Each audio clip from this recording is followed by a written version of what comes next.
नमस्कार, मी भीमराव कडाळे पाटील BKP मराठीमध्ये आपलं सर्वांचं स्वागत। आज नवीन दिवस, नवीन विषय, नवीन दिवसाची नवीन अशी चर्चा। आज चर्चा घेऊन आलोय म्हणजे बघा, महाराष्ट्रामध्ये गोरक्षकांनी अक्षरशः धुमाकूळ घातलेला आहे। आता महाराष्ट्राचं पावसाळी अधिवेशन सुरू आहे आणि या पावसाळी अधिवेशनात देखील याचा प्रश्न उपस्थित झालेला आहे की गोरक्षकांकडून व्यापारी आणि शेतकरी यांना होणारा त्रास, त्यामुळं पडणारे बाजार बंद, तर त्याच विषयाची आज चर्चा घेऊन आलोय। तर चला, सर्वप्रथम आपण जर चॅनल सबस्क्राईब केला नसेल तर चॅनल सबस्क्राईब करावा ही सर्वांना विनंती आणि चला चर्चेला सुरुवात करूया।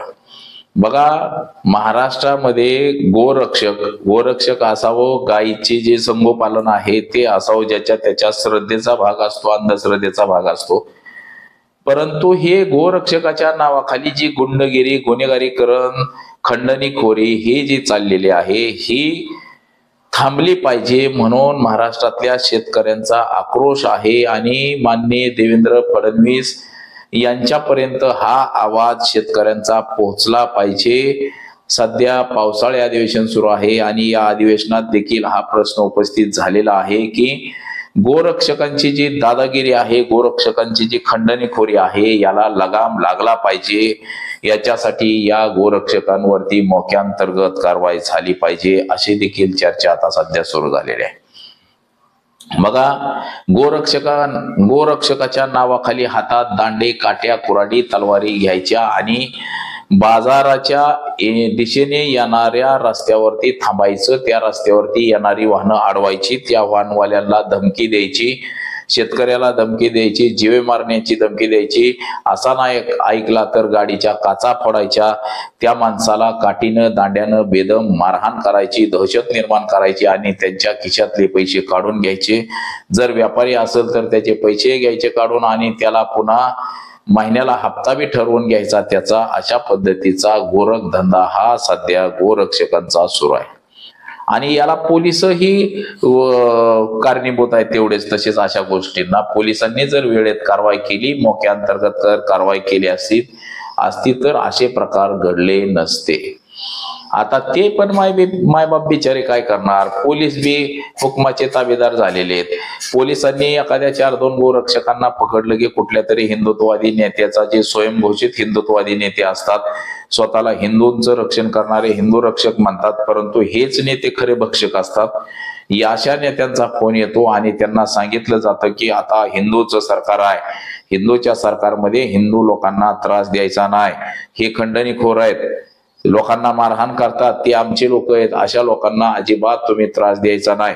त्रास कुठल्या हिंदूंना द्यायचा? जे गरीब आहेत, कोणाला भांडत नाहीत, ते कधी आपल्या कामाशी मतलब ठेवतात, हप्ते गोळा करत नाहीत, खंडणी गोळा करत नाहीत, अशा हिंदूंना तुम्ही त्रास द्यायचा। परंतु खंडणी गोळा करणारे, लोकांना मारहाण करणारे, अशा लोकांना तुम्ही जर त्रास दिला तर याद राखा, गाठ आमच्याशी आहे। केंद्रात हिंदूचं सरकार आहे, राज्यात हिंदूचं सरकार आहे असं म्हणून त्या पोलिसांना किंवा त्या ठिकाणी असलेला जो इन्स्पेक्टर असतो, त्या पोलीस स्टेशनचा इन्चार्ज असो, तो त्याला धमकी द्यायची, घाबरावायचं, त्याने जर नाही ऐकलं तर तुझी बदली करीन, तुझ्या चौकशा लावीन, तुझ्या मागे ईडी CBI लावीन। मग अशा कारणामुळे ते इन्स्पेक्टर घाबरते, हवालदार घाबरते, काय करणार बिचार, कसं बस तरी पोट भरलेल्यासारखं चाललेलं असतं, कुठनं तरी 10-5 रुपये कमवलेले असतात, महिन्याला हप्ता येत असतो आणि जर उद्या चौकशा लागल्या तर आपलं सगळंच जाईल। आपली जर बदली जर गडचिरोलीला झाली तर तिथं नक्षलवादी आहेत बाबा, नक्षलवाद्याने जी उपयोग घेतला तर पंचायत होईल, असं म्हणून ते गपकार बसते आणि या मुजोर गोरक्षकांची पुन्हा दहशत वाढत जाते। एवढ्या मोठ्या प्रमाणामध्ये दहशत या गोरक्षकांची झाली की हे गोरक्षक कुणालाही घाबरत नाहीत, कुणालाही मेचत नाहीत, अशी परिस्थिती सध्या झालेली आहे। आता पाठीमागच्या काळामध्ये बघा, काही सामाजिक कार्यकर्ते आहेत, ते मोरणी करमाळा त्या भागामध्ये, कुर्डवाडी भागामध्ये, त्या सामाजिक कार्यकर्त्यांवरती देखील या गोरक्षकांनी हल्ला केला होता। तुम्ही आमच्या बातम्या करताय, तुम्ही तक्रारी करताय, कशामुळे करताय म्हणून त्यांना देखील बघा मारहाण करण्यात आली होती, त्याच्या देखील तक्रारी पोलीस स्टेशनला झालेल्या आहेत। परंतु पोलीस म्हणावी अशी कारवाई करत नाही, जुजबी कारवाई करतात आणि लगेच त्याला सोडून देतात. त्याच्यामुळं पुढे जाऊन ह्या अशा घटना घडतायत.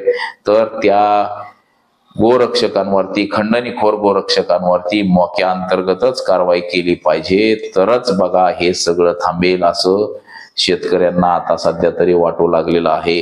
गोरक्षक म्हणजे गुन्हेगार, खंडणीखोर, दहशत आणि मोठा गुंड, भाई पुंड, कपाळाला टिळा लावायचा आणि रस्त्यावरती उभं राहायचं. गोमाता आमची आई, बैल आमचा कोण आहे हे देखील त्याला कळत नाही. फक्त गायीचं रक्षण म्हणून तो रस्त्यावरती येऊन उभा राहतो. तो गायीच्या रक्षणासाठी नसतो, तर स्वतःच्या परपंचासाठी उभा राहिलेला असतो. स्वतः तिथं येऊन पैसे जमा झाले तर त्या पैशातून दारू प्यायची, खायचं प्यायचं, नाचगाणं करायचं, ह्याच्यासाठी हा गोरक्षक रस्त्यावरती येऊन थांबलेला असतो. आणि दादागिरी केली, दमदाटी दिली, धमकी दिली तरच लोक पैसे काढून देतात. पैसे घ्यायचे आणि पुन्हा संगीतवारीला कुठंतरी जायचं, नाचायचं, फाचायचं, रातभर दारू पिऊन झोपायचं आणि सकाळी घरी यायचं. असं धंदा ह्या गोरक्षकांनी सुरू केलेला आहे. जे खरेखुरे गोरक्षक आहेत ते कधीच कोणाला दांडक्याने काठीनं मारत नाहीत. ते व्यवस्थितपणे जे काय आश्रम आहे गोपालनाचा तो चालवत असतात. लोकांकडनं ते मागून गायी घेऊन जातात. तुम्हाला सांभाळणं नसेल होत तर आमच्याकडे आणून सोडा असं म्हणतात. आणि ते कुणालाही मारहाण करत नाहीत. परंतु हे खोटे थोतांड गोरक्षक जे आहेत, ह्या गोरक्षकाच्या नावाखाली यांनी धंदा सुरू केलेला आहे. हप्ते वसुली सुरू केलेली आहे. व्यापाऱ्यांकडून महिन्याला लाख लाख रुपये हप्ता घेतात. हप्ता नाही दिला तर त्याला पुन्हा मारहाण करतात. त्या व्यापाऱ्याला बी कळत नाही हे गोरक्षक आहेत का, आणि शेतकऱ्याला कळत नाही गोरक्षक आहेत का. एखादा शेतकरी जरी गायी घेऊन चालला तरी त्याला देखील अडवलं जातं आणि अजिबात ते गायीची खरेदी करून दिली जात नाही. म्हणजे हे थोतांड तोतया गोरक्षक. आता ह्या गोरक्षकांना शेतकऱ्याने, व्यापाऱ्यांनीच धरून मारलं पाहिजे, बेदम चोपला पाहिजे आणि पोलिसांच्या ताब्यात दिला पाहिजे. म्हणजे हा खरा गोरक्षक आहे का, खोटा गोरक्षक आहे का, भक्षक आहे हे देखील पोलिसांना कळेल आणि नागरिकांना देखील कळेल. परंतु असे जे प्रकरण व्हायला लागलेले आहेत, ह्यात जे खरं काम करणारे गोरक्षक आहेत त्यांनी पुढे येऊन देखील लोकांना सांगितलं पाहिजे की खरे गोरक्षक कोणते आहेत आणि खोटे गोरक्षक कोणते आहेत हे देखील त्या गोरक्षकांना सांगितलं पाहिजे. तरच गोरक्षकावरती लोकांचा जो असलेला राग कमी होईल. म्हणजे आज शेतकऱ्याला जरी जनावरं न्यायची बाजारात म्हणलं तरी त्याची पंचायत झाली, कशी न्यावं बाबा, नेली तर आपल्याला धोपटून काढलं तर. आणि अशा अनेक घटना घडल्यात की शेतकऱ्याची जनावरे विकू दिली जात नाही, शेतकऱ्याला देखील मारहाण झालेली आहे.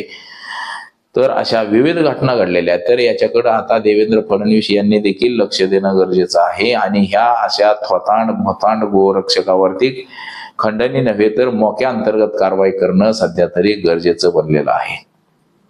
तरच अशा गोष्टींना आळा बसू शकतो. तर आज एवढंच. कॅमेरामन अनिकेत सह मी भीमराव कडाळे पाटील, BKP मराठी, इंदापूर, पुणे.